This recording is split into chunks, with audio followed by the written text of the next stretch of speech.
le nazisme, il n'est pas mort. Le nazisme, il est toujours vivant. Ce n'est pas les quelques nazillons qui s'agitent avec des croix gammées, des saluts hitlériens. Ce n'est pas ça le danger. Le danger, c'est les conditions sociales qui ont fabriqué le nazisme et qui sont toujours actuelles aujourd'hui.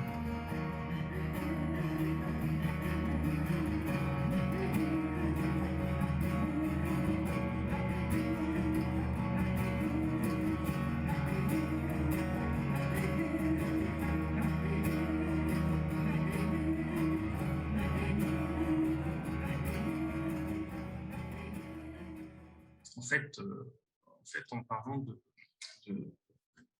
comment dire, vous appelez ça de la désolation morale. La désolation morale, oui. Le fait que en fait, la morale ne joue plus aucun rôle dans cette civilisation-là. En tout cas, très petit, très faible rôle. En fait, moi, j'appelais ça la faillite morale parce que c'est quelque chose que j'avais observé effectivement. C'est quelque chose que les gens sont entraînés petit à petit à se comporter comme ça et à ne plus se comporter en humain normal qui, par nature, a de la compassion et puis il a un repère moral, c'est-à-dire pour distinguer ce qu'il est juste de faire dans un certain contexte et ce qui n'est pas juste de faire.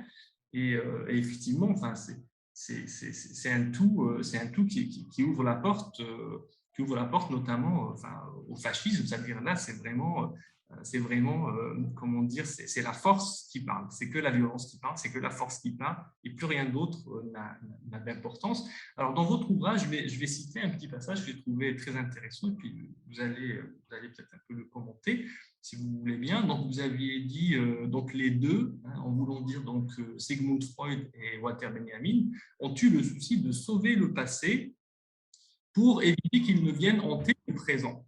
Voilà, donc ça, c'était une citation que j'ai prise de votre ouvrage. Alors, est-ce que vous pouvez nous expliquer comment sauver le passé se distingue de sauver l'avenir? Parce que les gens sont plutôt focalisés sur l'avenir, hein, évidemment. Et voilà, donc, voilà, le projet un peu des lanceurs d'alerte collapsologues ou collapsologistes se soucie de sauver l'avenir. Mais voilà, donc vous dites, il faudrait plutôt sauver le passé. Est-ce que vous pouvez nous expliquer un petit peu plus Oui.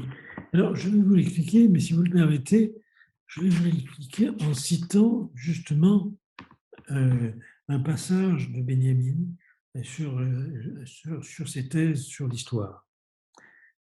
Il écrit « Articuler historiquement le passé ne signifie pas le connaître tel qu'il a été effectivement, mais bien plutôt devenir maître d'un souvenir tel qu'il brille à l'instant d'un danger. » Ce qui veut dire que l'histoire, en dehors de l'illusion positiviste de rétablir le passé tel qu'il a été, l'histoire, elle s'écrit d'une part sous l'effet de questions du présent.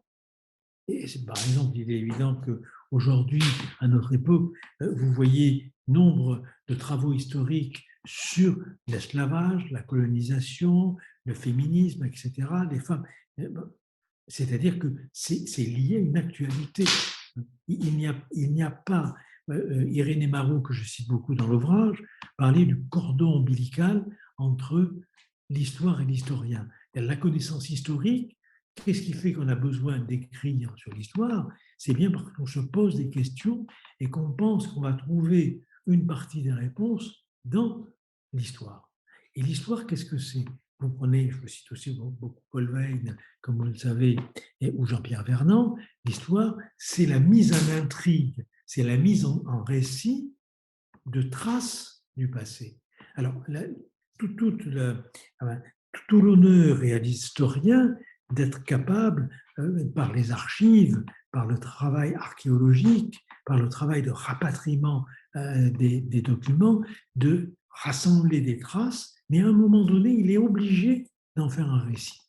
Il est obligé, justement, d'en faire ce que Paul Veyne appelle un roman vrai. Vous voyez? Et ce roman vrai, il va l'écrire en partie avec l'encre des questions qu'il se pose dans le présent. Et c'est la raison pour laquelle l'histoire, comme la philosophie aussi, et la sociologie, me paraît des antidotes d'une civilisation de l'instant, d'une civilisation de l'actuel. Il y a, à mon avis, deux dangers majeurs. Le premier, c'est celui de la pensée réactionnaire. J'en ai parlé tout à l'heure. Émile Cioran a écrit un ouvrage magnifique sur la pensée réactionnaire. C'est quoi? C'est l'idée, c'était mieux avant. C'était mieux dans le passé. Et dans un passé qui n'a d'ailleurs jamais existé. La plupart du temps, le passé dont parlent, n'est-ce pas, les réactionnaires, quelle que soit leur référence, n'a jamais existé. Et l'autre illusion, c'est, vous l'avez dit tout à l'heure, ce sera mieux demain. C'est-à-dire que ce dont nous avons aussi hérité à la fin du 19e et au début du 20e, c'est une idéologie philosophique qui est celle de Herbert Spencer, comme vous le savez, il n'y a pas que lui, qui est cette idée qu'il y a une évolution naturelle des sociétés vers le progrès.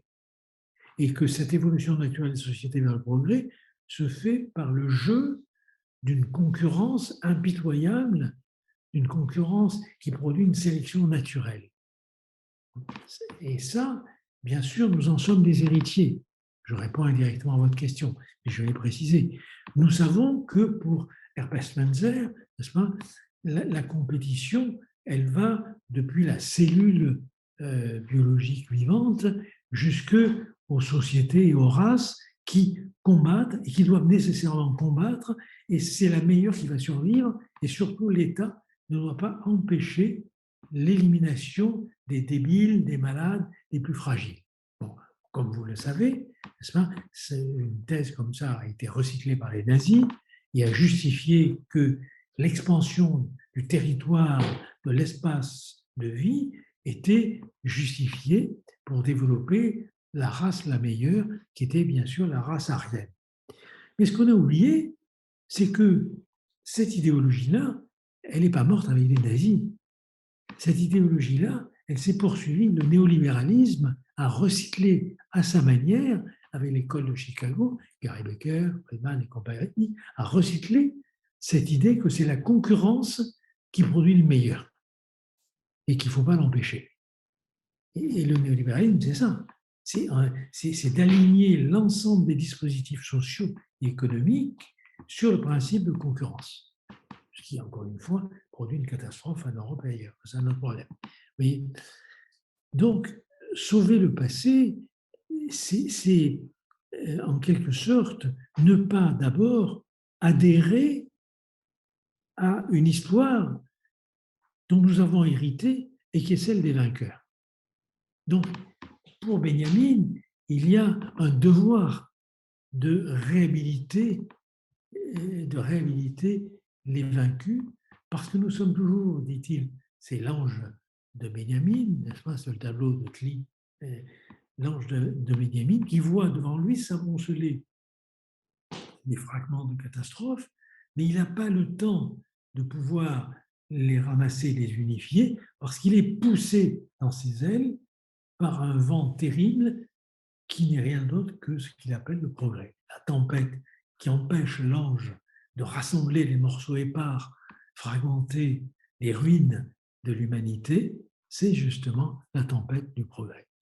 Et pour répondre aussi à votre question, le lien que je peux faire avec cette question du progrès, c'est que Adorno a aussi écrit un article formidable qui s'appelle Le devoir de repenser le passé.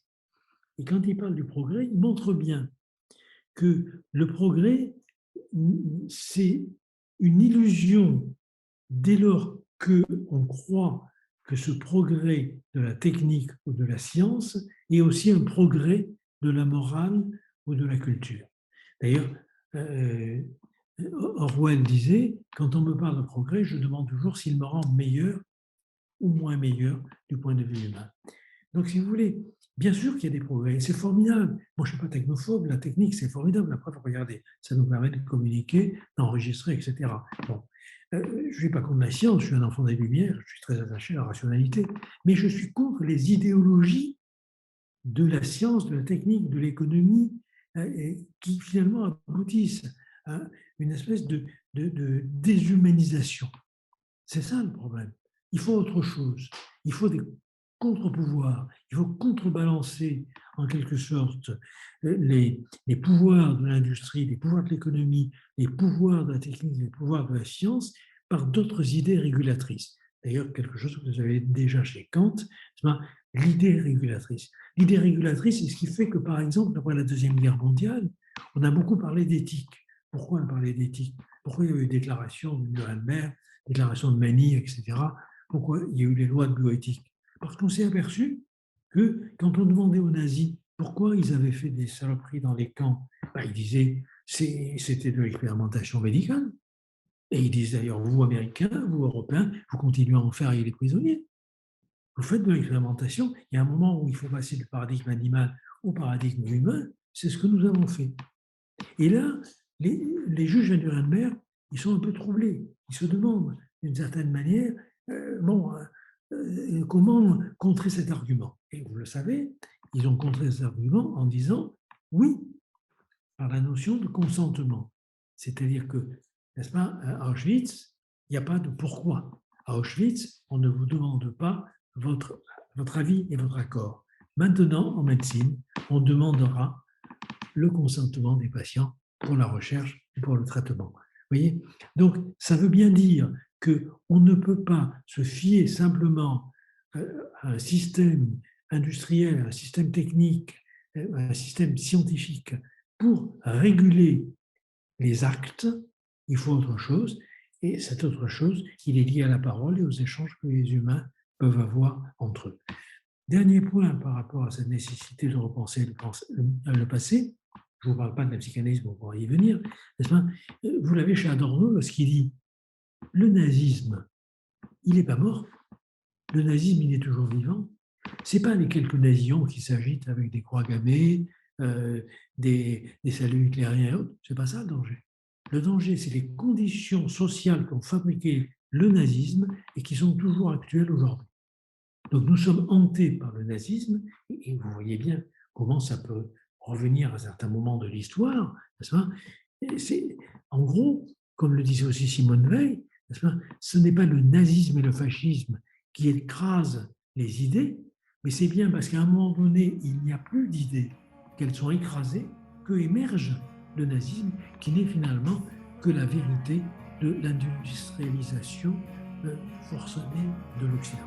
Dans la prochaine partie, le libéralisme à la première moitié du XIXe siècle, il est émancipateur. C'est le discours des Lumières, c'est le discours de la liberté, c'est le discours de la laïcité, c'est le discours de l'autonomie, c'est le discours de l'individualisme de la volonté.